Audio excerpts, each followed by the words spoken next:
ಪ್ರಭಾವ ಪದ್ಧತಿಯ 63ನೆಯ ಶ್ಲೋಕದಲ್ಲಿ, ಅಂದರೆ ಪಾದುಕಾ ಸಹಸ್ರದ 93ನೆಯ ಶ್ಲೋಕದಲ್ಲಿ, ಪಾದುಕಾ ದೇವಿಯನ್ನ ತಲೆಯಲ್ಲಿ ಧರಿಸುವವರಿಗೆ ಬೇಕಾದ ಪದವಿ ಸಿಗುತ್ತದೆ ಅಂತಾರೆ ದೇಶಿಕರು. ಶ್ಲೋಕ ನೋಡೋಣ.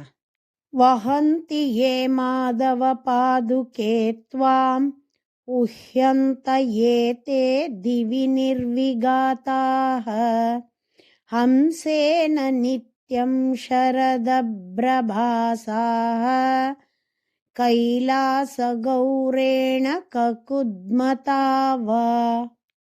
ಮಾಧವ ಪಾದುಕೆ, ಭಗವಂತನ ಪಾದುಕೆಯೇ, ತ್ವಾಂ ನಿನ್ನನ್ನು, ಯೇ ಯಾರು, ವಹಂತಿ ಧರಿಸುತ್ತಾರೋ, ಏತೆ ಅಂತಹವರು, ನಿರ್ವಿಘಾತಾಃ ಸಂತಹ ಯಾವ ತಡೆಯೂ ಇಲ್ಲದವರಾಗಿ, ದಿವಿ ಆಕಾಶದಲ್ಲಿ, ಶರದಭ್ರ ಶರತ್ಕಾಲದಲ್ಲುಂಟಾದ ಮೇಘದ, ಭಾಸಾಹ ಕಾಂತಿಯಂತೆ, ಹಂಸೇನ ಹಂಸದಿಂದಾಗಲಿ, ಕೈಲಾಸ ಪರ್ವತದಂತೆ ಬಿಳುಪಾಗಿರುವ, ಕಕುದ್ಮತಾವ ಗೂಳಿಯಿಂದಾಗಲಿ, ಉಹ್ಯಂತೆ ವಹಿಸಲ್ಪಡುವರು.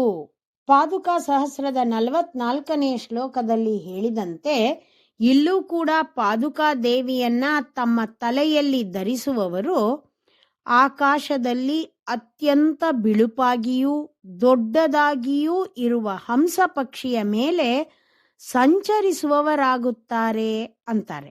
ಅಂದ್ರೆ ಹಂಸವಾಹನನಾದ ಬ್ರಹ್ಮನಾಗಿ ಬಿಡ್ತಾರೆ ಅಂತ. ಇಲ್ಲವೇ ಬಿಳುಪಾದ ಕೈಲಾಸ ಪರ್ವತದಂತೆ ಬಿಳುಪಾಗಿರುವ ಗೂಳಿಯ ಮೇಲೆ ಕುಳಿತುಕೊಂಡು ಸಂಚರಿಸುವವರಾಗುತ್ತಾರೆ ಅಂತಾರೆ.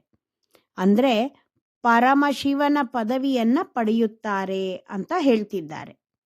ಒಳ್ಳೆಯ ಆಚಾರ್ಯರುಗಳ ಹತ್ತಿರ ಭಕ್ತಿಯನ್ನ ಮಾಡಿದ್ರೆ ಬ್ರಹ್ಮ ಪದವಿ ಅಥವಾ ಶಿವ ಪದವಿ ಮುಂತಾದವುಗಳು ಸುಲಭವಾಗಿ ಸಿಗುತ್ತದೆ ಎಂಬುದು ಈ ಶ್ಲೋಕದ ಗೂಢಾರ್ಥ.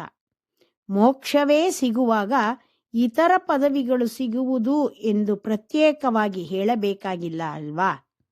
ಶ್ರೀಮತೆ ನಿಗಮಾಂತ ಮಹಾದೇಶಿಕಾಯ ನಮಃ.